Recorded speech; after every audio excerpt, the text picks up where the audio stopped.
Kebetulan waktu itu saya gambar di depan rumah salah satu warga di salah satu acara waktu itu. Nah, waktu itu saya masih pakai nama Upil.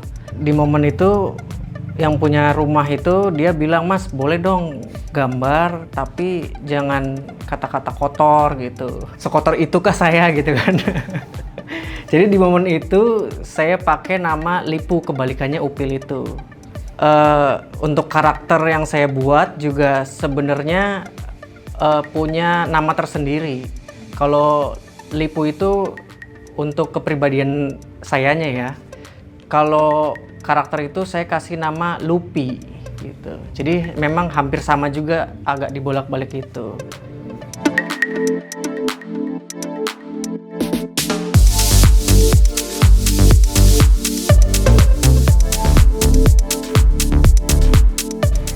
Awal mula terjun ke dunia seni urban, karakter desain itu dari zaman-zaman waktu kuliah. Nah, emang basicnya saya itu ilustrasi, gambar di kertas, gambar digital, dan sesekali juga sering gambar graffiti gitu kan. Jadi pas waktu ngulik-ngulik graffiti itu saya sering pakai media digital dulu tuh. Nah, seiring berjalannya waktu, karya-karya digital tuh mulai banyak gitu. Dan di samping digital juga kadang melintas media ke yang lain gitu, entah kanvas atau coba-coba bikin merchandise gitu, atau bikin-bikin stiker atau perintilan-perintilan lainnya, tapi tetap saya bawa ini sih, saya bawa karakter saya itu.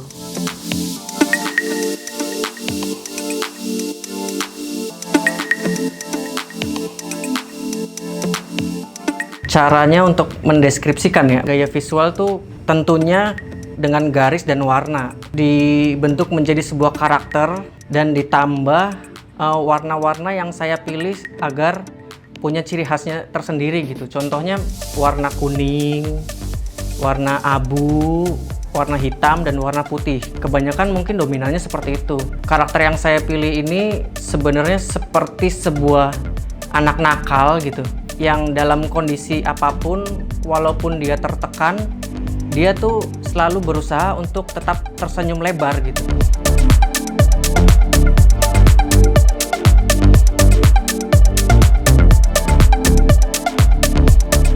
Karakter Lupi ini jelas sekali merupakan alter ego dari saya sendiri, karena di dunia realita ini kita belum tentu bisa belum tentu bisa meluapkan ekspresi dengan bebas gitu kan.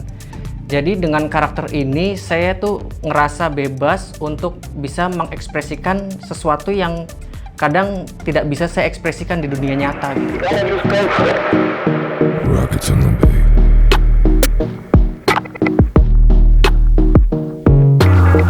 Proses evolusi karakter ini nih, untuk bentuknya saja tuh dia tuh sudah berubah sedikit demi sedikit tuh gitu, seiring waktu gitu, sampai akhirnya ya seperti ini gitu bentuknya. Dan untuk proses pembuatannya dari iseng-iseng bikin sketsa dulu, terus mencoba berbagai ekspresi, terus saya sketsa ulang di digital, terus dikasih warna.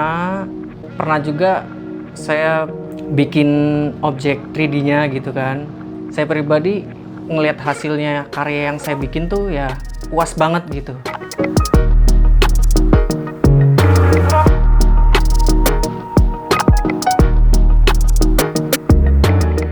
Kalau pakai medium clay agak sedikit sulit ya dibanding dengan bikin toys dengan teknik print 3D gitu.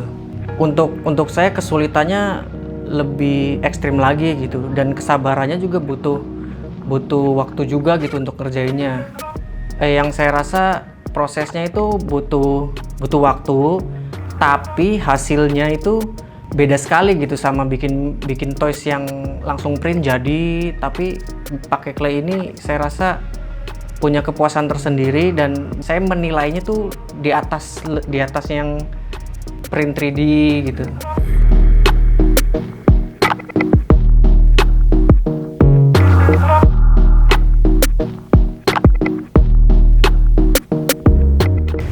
Karena mungkin saya memilih karakter itu bisa menyampaikan sesuatu pesan lebih mudah gitu.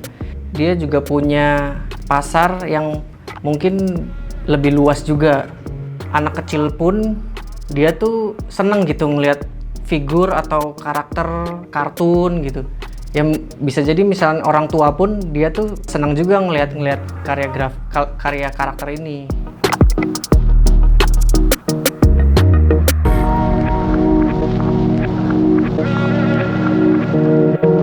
Seberapa penting buat pemilihan warna? Buat saya itu sebenarnya nomor 1 sih.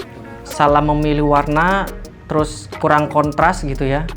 Jadi warna pun harus kita pilih sesuai dengan media-media yang bakal kita garap.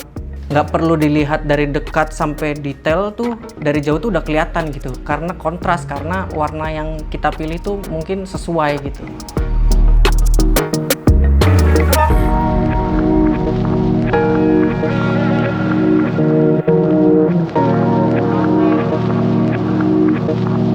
Menurut saya perkembangan art toys dan urban art di Indonesia ini kayaknya keren banget sih. Karena mungkin dibanding zaman dulu, aktivasinya itu sekarang tuh mulai padat gitu. Mungkin yang dulu juga jarang dikenal gitu sama khayalak umum, sekarang udah pada tahu juga tuh istilah urban toys, art toys gitu. Menurut saya perkembangannya bagus dan saya harap terus maju sih untuk perkembangan itu.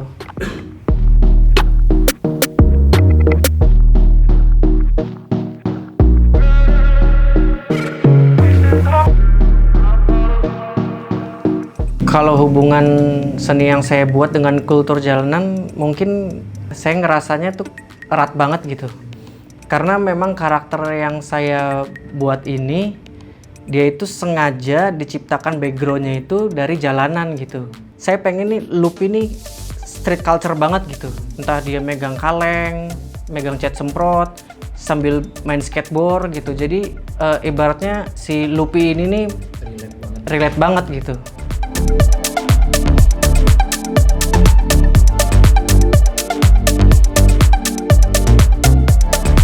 Di luar sana yang pengen memulai bikin karya, yang pertama sih jangan takut gitu. Jangan takut dilihat atau dinilai jelek sama orang lain, karena yang ngerasain karya itu kamu sendiri yang bikin karya gitu. Entah itu bagus, entah itu jelek, yang penting selesai gitu. Jadi karya jelek tapi selesai itu lebih baik daripada karya bagus banget tapi nggak selesai, apalagi masih dalam otak gitu, belum dieksekusi sama sekali. Jangan takut buat berkarya, terus ngulik, dan pastinya yang penting happy.